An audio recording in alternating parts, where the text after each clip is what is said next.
My adventures with Superman. നമ്മൾ ഇതുവരെ കണ്ടിട്ടില്ലാത്ത സൂപ്പർമാൻ്റെ ഒരു കിടിലൻ വേർഷനാണ് ഈ ഒരു സീരീസിനകത്ത് കാണിക്കുന്നത്. ഒരു അനിമേറ്റഡ് സീരീസാണ്. 2 സീസണിലായിട്ട് 20 എപ്പിസോഡുകളാണ് ഈ ഒരു സീരീസിനുള്ളത്.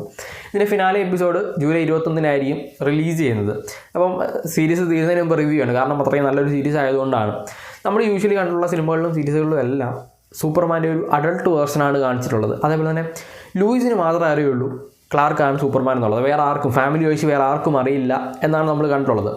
അതേപോലെ തന്നെ സൂപ്പർമാൻ അല്ലെങ്കിൽ ക്ലാർക്കിന് ഒരു ബെസ്റ്റ് ഫ്രണ്ട് ഉണ്ട്, ജിമ്മി ഓൾസൺ എന്ന് പറയുന്നത്. ആ ഒരു ക്യാരക്ടറിനെ നമ്മൾ എങ്ങും കോമിക്സിൽ ഒഴിച്ച് ഇറങ്ങുമ്പോൾ ഇതായിട്ട് കണ്ടില്ലെന്ന് തന്നെ വേണമെങ്കിൽ പറയാം. ഈ ഒരു സീരീസിനകത്ത് ഈ ജിമ്മിക്കും അറിയാം, ലൂയിസിനും അറിയാം ക്ലാർക്കാണ് സൂപ്പർമാൻ എന്നുള്ളത്. അത് വലിയൊരു കാര്യമാണ്. അപ്പോൾ ഇവർ മൂന്നും കൂടെ നടത്തുന്ന കുറേ അഡ്വഞ്ചേഴ്സാണ് ഈ ഒരു സീരീസിനകത്ത് പ്രധാനമായിട്ട് ചർച്ച ചെയ്തു പോകുന്നത്.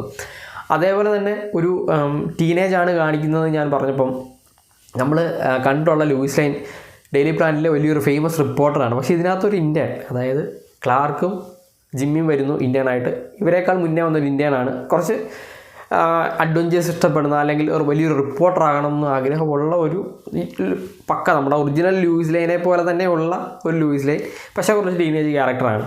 അപ്പോൾ ഇവർ മൂന്നും കൂടെ നടത്തുന്ന ഒരു കുറേ അഡ്വഞ്ചേഴ്സ്, ഇവർ ചെന്നുപെടുന്ന അപകടങ്ങൾ. അപ്പം കുറേ കഴിയുമ്പം ക്ലാർക്കിനെ മിസ്സാവുന്നിടത്തല്ല സൂപ്പർമാൻ വരുന്നു. അങ്ങനെ ആ ലൂയിസിന് ഡൗട്ട് അടിക്കുന്നു. ആ ലൂയിസ് കണ്ടുപിടിക്കുന്നു ഈ സൂപ്പർമാൻ എന്നുള്ളത് ക്ലാർക്കാണെന്ന് കണ്ടുപിടിക്കുന്നു. ഇതൊക്കെ നമ്മൾ ഒരു 100 തവണ കണ്ടിട്ടുള്ള സാധനങ്ങളാണ്.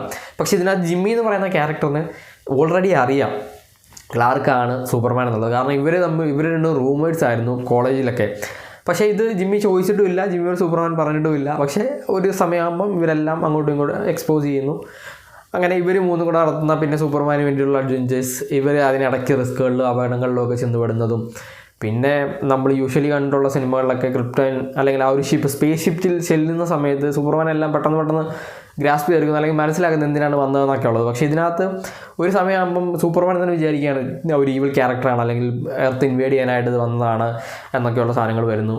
അതായത് ഷിപ്പിൽ ചെല്ലുന്ന സമയത്ത് മനസ്സിലാകുന്നില്ല പുള്ളിക്ക് എന്താണ് സംഭവങ്ങൾ തന്നു. ഇത് കുറേ ടൈം എടുത്തിട്ടാണ് മനസ്സിലാകുന്നത്. അതേപോലെ തന്നെ സൂപ്പർ ഗേൾ എന്ന് പറയുന്ന ക്യാരക്ടറും ഉണ്ട് എന്നുള്ളതൊക്കെ കുറേ കഴിയുമ്പോഴാണ് മനസ്സിലാവുന്നതും. അങ്ങനെ പോകുന്ന കുറേ അധികം പുതിയ ക്യാരക്ടേഴ്സിനെ നമ്മൾ സിനിമകളിലും സീരീസുകളിലും കണ്ടില്ലാത്ത കുറേ അധികം സൂപ്പർ ക്യാരക്ടേഴ്സിനെയൊക്കെ ഇൻട്രൊഡ്യൂസ് ചെയ്യുന്ന ഒരു കിടലൻ ആനിമേറ്റഡ് സീരീസാണ് മൈ അഡ്വഞ്ചേഴ്സ് വിത്ത് സൂപ്പർമാൻ.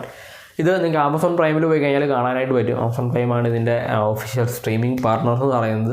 അല്ലെങ്കിൽ എന്നുണ്ടെങ്കിൽ ടെലഗ്രാമിൽ പോയി കാണുക, അല്ലെങ്കിൽ OneMovie.2 പോയി കാണുക, എവിടെയെങ്കിലുമൊക്കെ പോയി കാണുക. എന്തായാലും ഒരു വർത്ത് വാച്ചിങ് ആയിട്ടുള്ള DC കോമിക്സ് ഇഷ്ടപ്പെടുന്ന അല്ലെങ്കിൽ DC സിനിമകളും സീരീസുകളും ഇഷ്ടപ്പെടുന്ന ഒരാളാണ് നിങ്ങളെങ്കിൽ നിങ്ങൾ കണ്ടിരിക്കേണ്ട ഒരു സീരീസ് ആയിരിക്കും. അല്ലാണ്ട് ഞാൻ പോയി കാണാനൊന്നും പറയില്ല. കാരണം സൂപ്പർമാൻ എന്നുള്ള ക്യാരക്ടറിനെ ഡീപ്പായിട്ട് അറിയാമെന്നുള്ള സാധനം വെച്ചിട്ടാണ് ഈ ഒരു സീരീസൊക്കെ ഇറങ്ങുന്നത്. അല്ലാതെ വെറുതെ സൂപ്പർമാൻ എന്ന് പറയുന്ന ഒരു സിനിമ കണ്ടിട്ട് പോയി കണ്ടൊന്നും ഒരു കാര്യമില്ല. സൂപ്പർമാൻ എന്ന് പറയുന്ന ക്യാരക്ടറിനെ ബേസ് ചെയ്തിട്ട് എത്ര സീരീസുകളും സിനിമകളും ഉണ്ടെന്ന് അറിയാമോ. അപ്പം ആ ഒരു സാധനം ഇഷ്ടപ്പെടുന്നുണ്ടെങ്കിൽ നിങ്ങൾ പോയി കാണുക. ഒരു വർത്ത് വാച്ച് ഐറ്റം ആയിരിക്കും മൈ അഡ്വഞ്ചേഴ്സ് വിത്ത് സൂപ്പർമാൻ.